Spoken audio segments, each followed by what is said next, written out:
Seguimos poniendo la mañana en camino y tal cual lo habíamos anunciado con mucha alegría en el marco del seminario Partidos Políticos y Poder Judicial en Uruguay.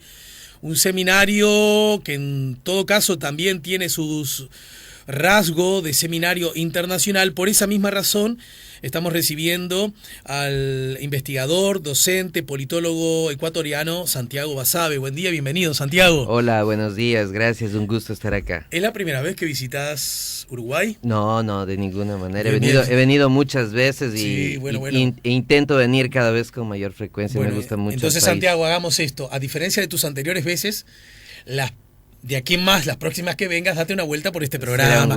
Que tenemos un común amigo. Será un gusto venir. Claro que sí. Voy a venir ahora precisamente en julio, cuando es el Congreso de la Asociación Uruguaya de Ciencia Política. Entonces, ahí te avisaré para estar nuevamente. Sí, en el marco de semejante actividad. Bueno, ayer estuviste participando en este seminario a propósito de las calidades de la democracia, del Poder Judicial en particular. Me gustaría que nos dijeras, bueno, naturalmente no toda la conferencia que la compartas con nosotros, más me gustaría que compartas las ideas centrales desde una perspectiva más global, en todo caso continental, porque tengo entendido que has hecho estudios comparativos, y que nos narres algo al respecto de Ecuador, muy particularmente, ¿no? A ver, el seminario básicamente estaba orientado a que podamos tener una idea más clara de cómo las Cortes de Justicia y los poderes judiciales tienen una incidencia política. Es básicamente esa la idea central. En general, solemos tener desde los ciudadanos comunes y corrientes, como somos, desde la audiencia en general, la idea que los jueces solamente resuelven tu caso específico de divorcio, de alimentos, tu problema laboral, etcétera. Pero en determinadas circunstancias y situaciones las Cortes toman decisiones políticas, y son decisiones políticas muy importantes en realidad. Por poner un par de casos nada más para recrear esto, la Corte Constitucional de Ecuador precisamente ayer acaba de declarar la legalidad del matrimonio entre personas del mismo sexo, por ejemplo, en Ecuador. Esta es una decisión trascendental para un país, y que está dada no por la legislatura o por la asamblea, como le dicen acá, sino por una corte. Hace un par de años el expresidente ahora Uribe Vélez en Colombia... Para entender, tú me dices, sí, ganó la atención mediática, por supuesto, esta decisión, pero no fue una decisión en el marco de una ley aprobada por el Congreso o el Parlamento. No, de ninguna manera, no. La Corte lo que hace es, la Corte Constitucional de Ecuador lo que hizo es acoger una recomendación de la Corte Interamericana de Justicia, que decía que no reconocer el matrimonio entre personas del mismo sexo sería una forma de discriminar el acceso a derechos, y lo que hizo es tomar esa decisión, asumirla dentro de la legislación ecuatoriana y pedirle a la Asamblea o al Congreso, a la legislatura, que adapte la legislación nacional de cara a viabilizar esto. Entonces, ese es un caso... Un camino distinto al que recorrió Uruguay, por ejemplo, ¿verdad? Distinto al caso uruguayo. O Argentina. Exactamente. Entonces, es solamente para que podamos ver la incidencia. Y el otro caso que ponía más paradigmático todavía es el de Colombia, ¿no? Hace algunos años el presidente Uribe Vélez, luego de su segundo periodo, intenta lanzarse a una tercera elección, a una reelección, y la Corte Constitucional, en un fallo trascendental, decide ponerle un cierre a eso y dice: no es posible, usted tiene que irse a su casa. Y eso cambia radicalmente la vida política de Colombia de los últimos 5 o 10 años, porque la ausencia de Uribe Vélez fomentó o posibilitó la participación de otros actores políticos. Nuevamente una decisión de una corte, de unos jueces, que tiene una incidencia en la vida política. Hago un paréntesis. ¿Cómo les gusta a los presidentes de nuestro continente, en general estoy hablando, por derecha o por izquierda, cómo les gusta reelegirse y volver a elegirse y volver a elegirse, ¿no? Es que esa es condición humana. Yo creo que es condición humana. Pero si no está escrito en la ley. La sed de poder es condición humana. Te pongo un caso, que no voy a decir el nombre y lo voy a decir al final. Descubra usted de quién estamos hablando. De quién estamos hablando. Había un personaje histórico importantísimo en América Latina, no tiene que ver con un país, que decía que la posibilidad de la reelección indefinida es una forma de esclavitud, en palabras más, palabras menos para la gente, y que eso no es nocivo a la libertad de las personas, al desarrollo de los países. Luego esta misma persona decía que la única forma de orientar el desarrollo de un país, de darle un sendero claro, es la reelección indefinida, porque el presidente debería ser como un sol que está en el oriente irradiando luz al occidente, al norte y al sur. Era la misma persona, es Simón Bolívar. Claro. Era la misma. Perón, lo mismo. En Argentina, en los 30, al inicio, una lucha feroz en contra de la reelección. ¿Y para qué hacemos repúblicas? Y luego, si va a venir un sol. Es que ahí mira, precisamente ahí la importancia de los jueces, la importancia de las Cortes Supremas, de las Cortes Constitucionales independientes, desde luego, para poner freno a esa natural ambición humana. Ahora, a propósito de estos dos ejemplos, justamente, hago la siguiente reflexión, la siguiente pregunta con fuerte reflexión. Es, por un lado, qué bueno, podríamos aliviarlos de espíritus más o menos republicanos. ¿No te ofrecí un café? ¿Quieres un café? Sí, ¿verdad? ¿Con azúcar, edulcorante? Un poquito. Bien. Esto sale, esto en general lo hago fuera del aire, pero hoy nos olvidamos de hacerlo, así que prefiero hacerlo al aire. Entonces te decía, mi estimado Santiago, estamos con Santiago Basabe, politólogo ecuatoriano. Por un lado podemos decir, qué bueno, porque el Poder Judicial y su máxima autoridad pone un freno a la tentación personalista, que de alguna manera se abruce con el espíritu más republicano, y entonces qué bueno. Pero por otro lado podemos decir, epa, ¿qué rol está jugando acá el Poder Judicial? Que aunque me guste o no me guste a mí, forma parte de otra discusión. Resulta que termina resolviendo cosas que el Congreso, que el Poder Legislativo no ha resuelto, y se supone que es allí donde estamos representados todos, el lugar donde se hacen las leyes. No se está pasando de vivo, no está robando cámaras de ¿verdad? Es decir, no hay como dos caras de una misma moneda que de alguna manera permiten lecturas distintas en estos dos ejemplos que Claro, pusiste. por supuesto. Eso que planteas tú es un debate, y es un debate importante, además grande e interesante. Porque por un lado, una visión dice, para controlar los excesos políticos del poder, para controlar los excesos del Ejecutivo o del Legislativo, es necesario tener cortes constitucionales fundamentalmente. Pero por otro lado está la visión también muy desarrollada, con mucho argumento, que en buena medida es lo que tú señalas. ¿Por qué 9 personas, 5 personas en el caso uruguayo, que no han sido elegidos mediante voto popular, que no representan a la sociedad en realidad, que no tienen la legitimidad democrática, que sí la tiene el presidente, que ganó con votos, que sí la tiene la legislatura, que ganó con votos? ¿Por qué estas personas sin esa legitimidad pueden tomar decisiones tan importantes? Quien hace esta pregunta, por las dudas, trascendentales? Quiero decir, yo estoy a favor del matrimonio igualitario. Sí, pero... Me complazco en hacer esta pregunta porque es desde otra mirada que lo hago. Sí, por supuesto, y es un debate que está ahí presente. Entonces, la gente que defiende esa idea dice, le estamos dando un excesivo poder a los jueces. Estamos viviendo democracias con representantes que están por encima de la votación popular, de la representación popular, como los jueces. Y hay una discusión que está ahí presente, ¿no? Y está dada. Creo que eso se refleja en algunos países más que en otros.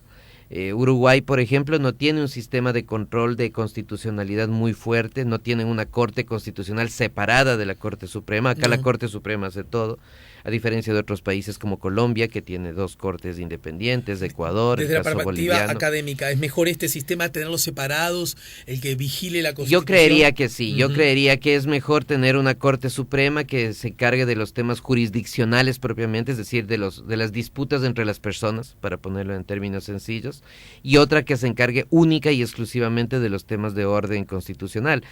No solo por este fundamento político que mencionamos antes, sino porque el derecho también se ha desarrollado tanto que es imposible tener un conocimiento de todas las áreas y de todos los campos, y el derecho constitucional en particular es extremadamente complejo, vericuetos, y no es solo del derecho, además, ¿no? Y confluyen varias disciplinas. ¿Y actúan por oficio o ante denuncias específicas de grupos o ciudadanos? Eso depende del país. Depende del país, depende de las constituciones de cada país, cómo puedes acceder a la Corte. En el caso de Ecuador, por ejemplo, el de Colombia es parecido, el de Bolivia con algunos cambios, tú como ciudadano puedes acceder directamente y puedes decir, esta ley número tal es una ley inconstitucional, le pido a la Corte que declare la inconstitucionalidad. Bueno, en Uruguay ocurre así, pero como decís, a la Suprema Corte que se encarga del asunto entre los ciudadanos y los institucionales a la vez. Claro, ¿verdad? pero y la otra diferencia que tiene la Corte uruguaya, en algunos casos la Argentina, es que si yo demando la inconstitucionalidad de una ley,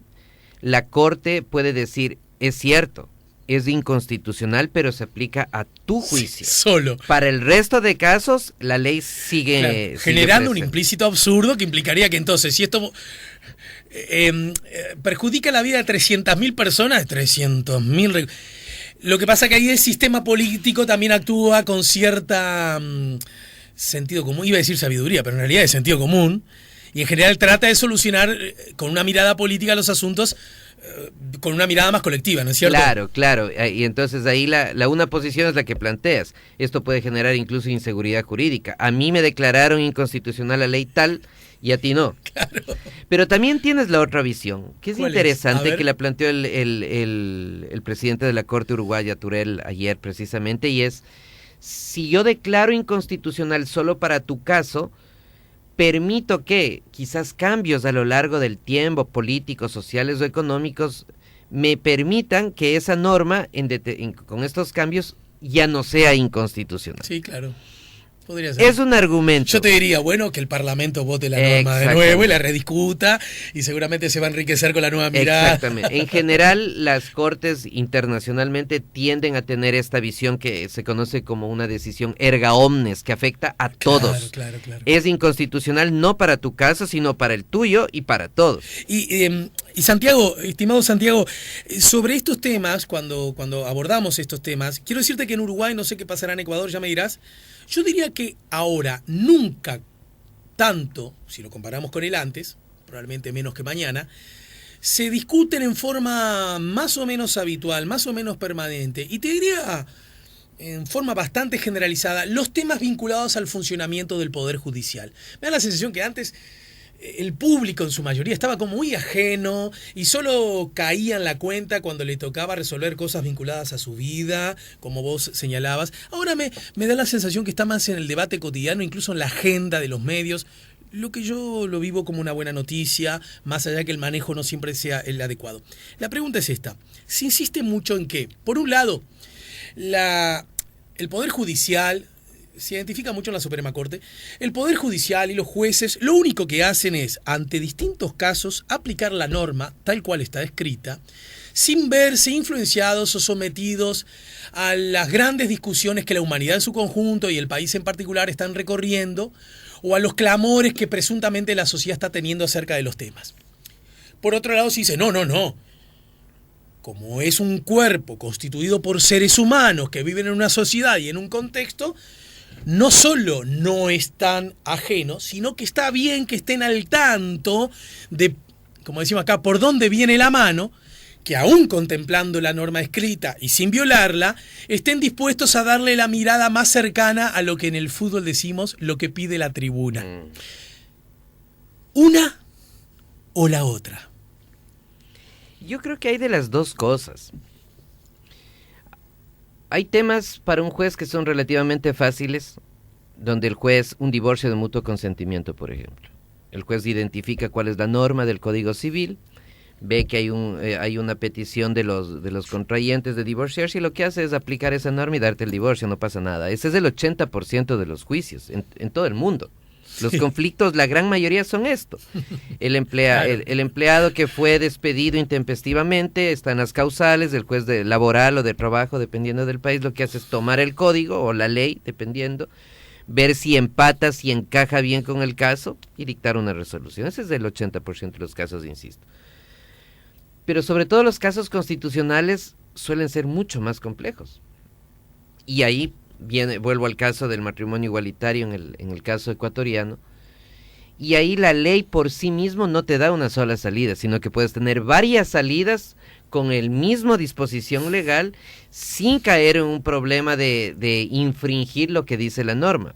¿Y ahí de qué depende? El caso de Ecuador, a propósito, es una decisión de 9 jueces de 5 contra 4. O sea, no es una decisión unánime, hay 4 que están en contra. Tienen el mismo peso, pero cualquiera advierte que no se trata de una decisión que por lo menos uno presume que fue muy discutida. Por supuesto. Entonces ahí viene la segunda parte que tú decías, y que es un error que solemos tener los ciudadanos de a pie, digámoslo así, y es que asumimos que los jueces no están cargados de una serie de posicionamientos ideológicos, idiosincráticos, de formación profesional, de formación familiar, y no es así, pues.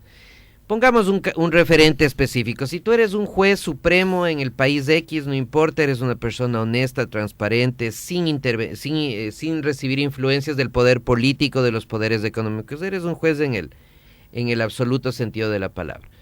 Pero eres una persona que viene de una formación religiosa muy fuerte de tu familia, que estudiaste en un colegio religioso, estuviste en una universidad católica, que como la mayoría de la región, tienes una formación en derecho de primer nivel, pero una formación bastante normativa y formal. Entendido.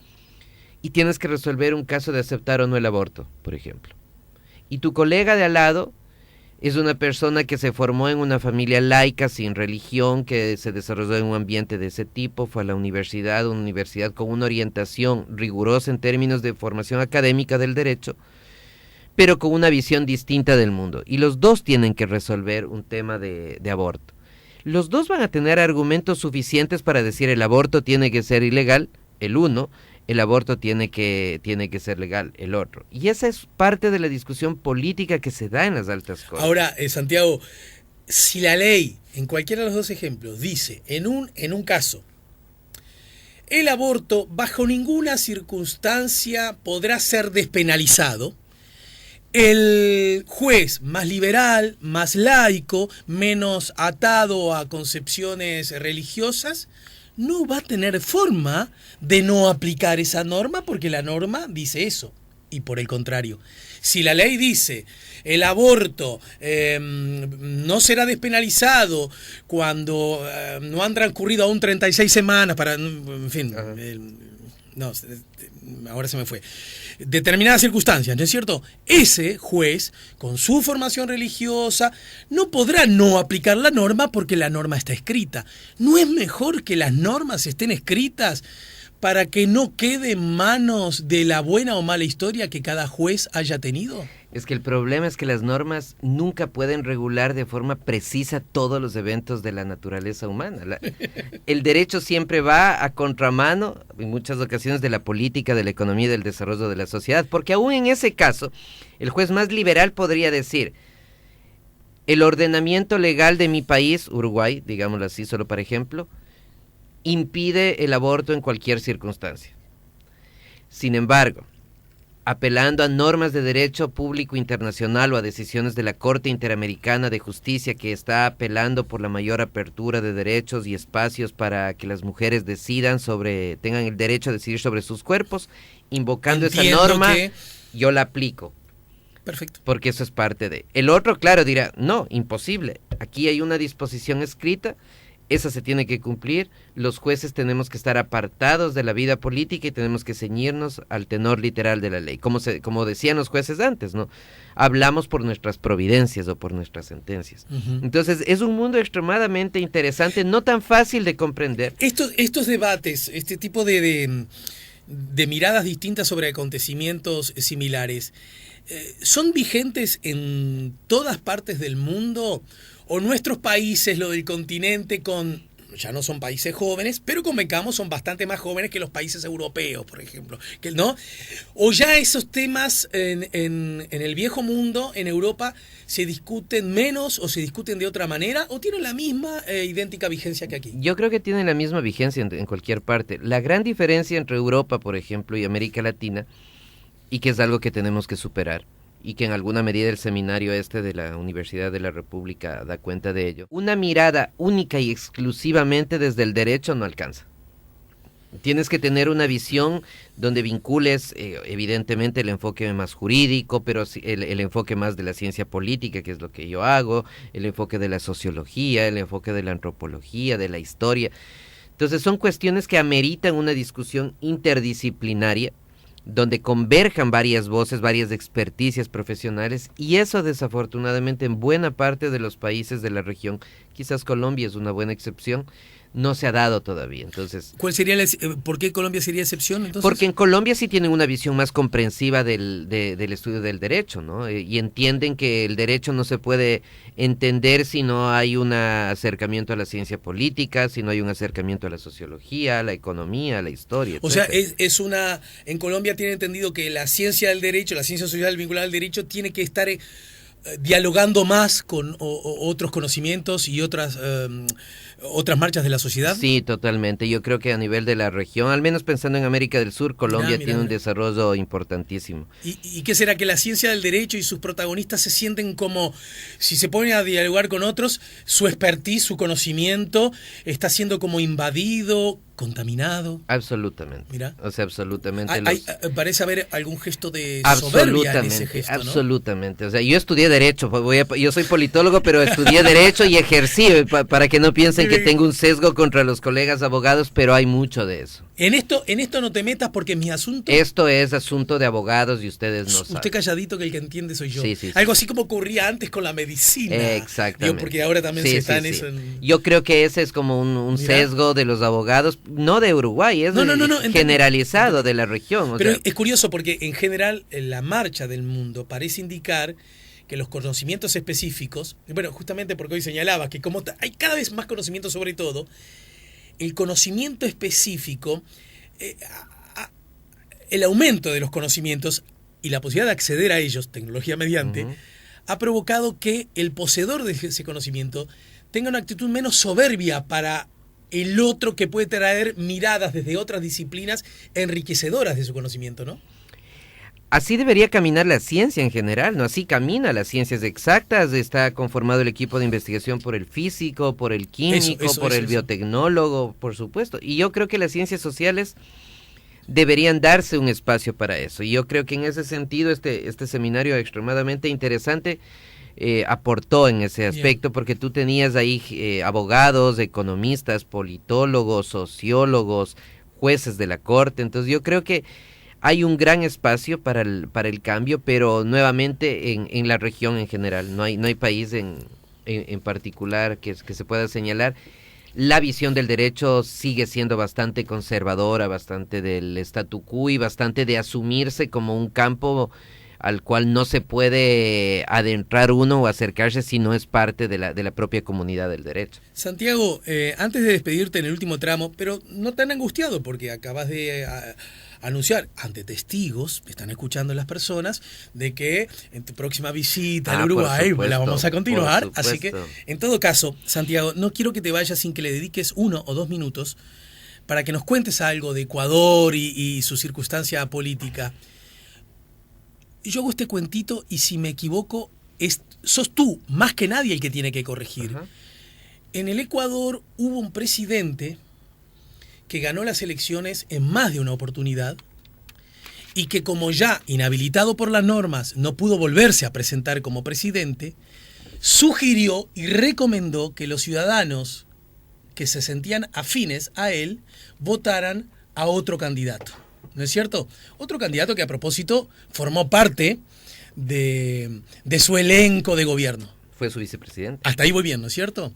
Resulta que, en efecto, gana ese candidato, el señalado por el presidente en funciones, y una vez que el nuevo presidente se instala en el gobierno, y tal como indica la norma, empieza a ejecutar acciones de gobierno que, curiosamente, se dan de bruces con buena parte de las políticas hasta entonces aplicadas por el que era su presidente, e incluso empieza una disputa explícita con nombre y apellido a quien había sido hasta entonces presidente de la República.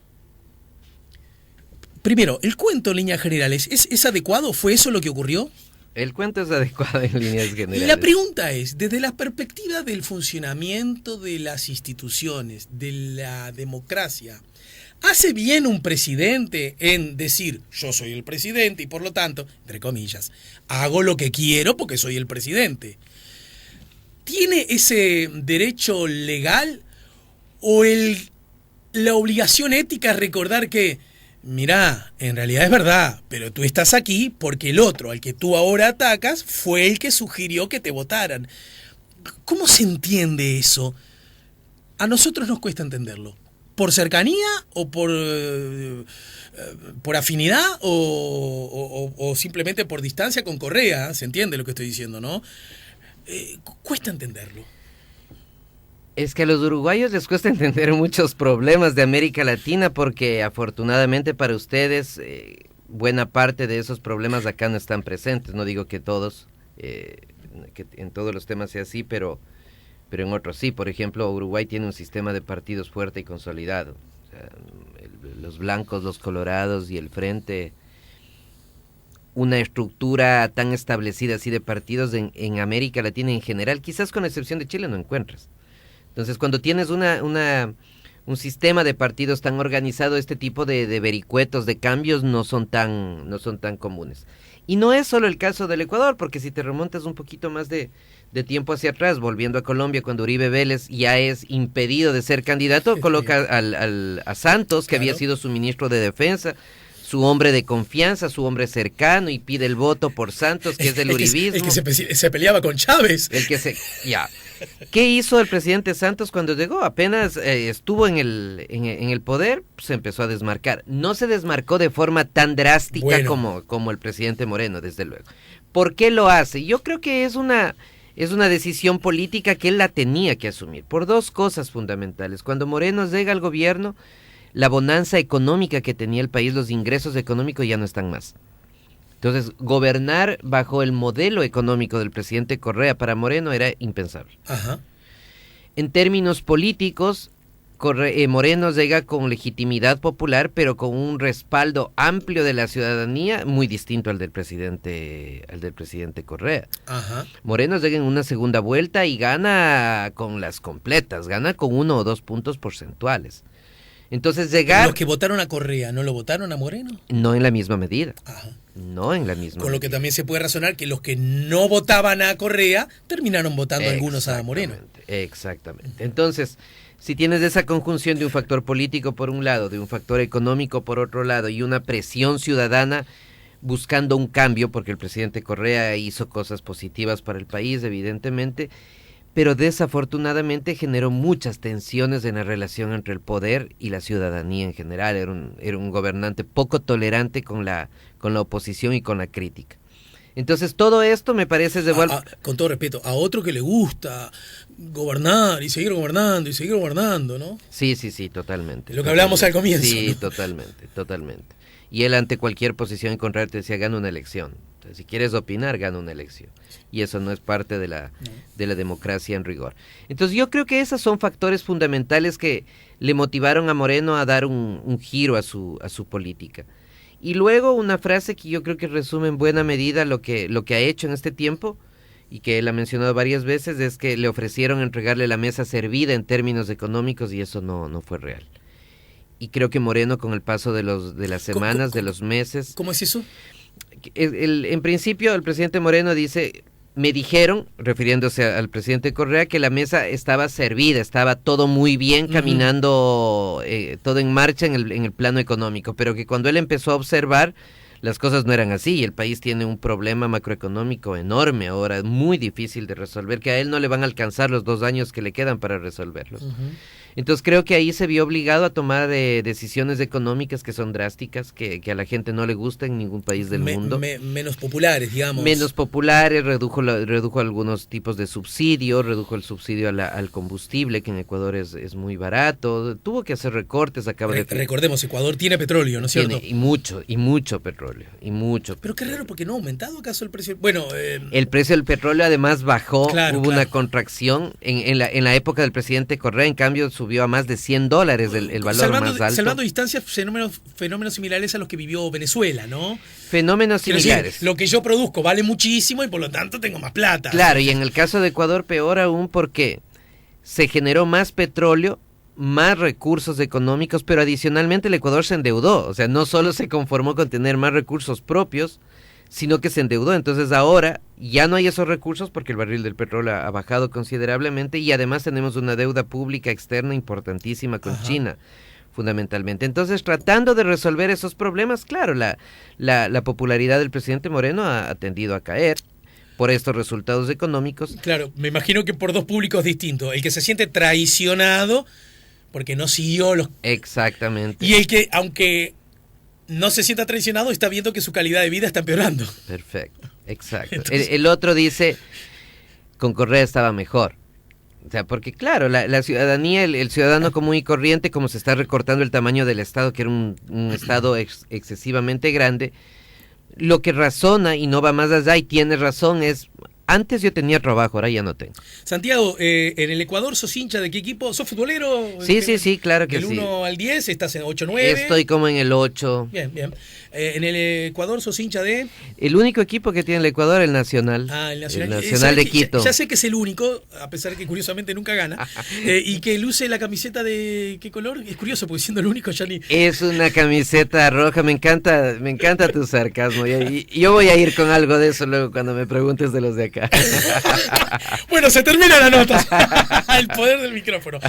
De acá, ¿no te gustaría ese equipo Liverpool que tengo un mandarín acá? El Nacional me ha gustado siempre de acá. Nacional. Típico caso donde un politólogo una vez más se pone el servicio del poder. Suponía que ibas a hacer ese comentario. Y encima me trata de previsible. Bueno, mi querido, gracias Santiago por la visita. Gracias, gracias por generosamente compartir conocimientos que has adquirido en base al estudio con todos nosotros para que los ciudadanos tengan más conocimiento, y si tenés más conocimiento probablemente puedas ser mejor ciudadano y por lo tanto mejorar humildemente también cierta dosis de democracia. Muchas gracias a ti y un saludo a todo el pueblo uruguayo. Señores, estamos poniendo la mañana en camino. Nos ayudó Santiago Basabe, el politólogo, investigador y docente ecuatoriano de visita en nuestro país.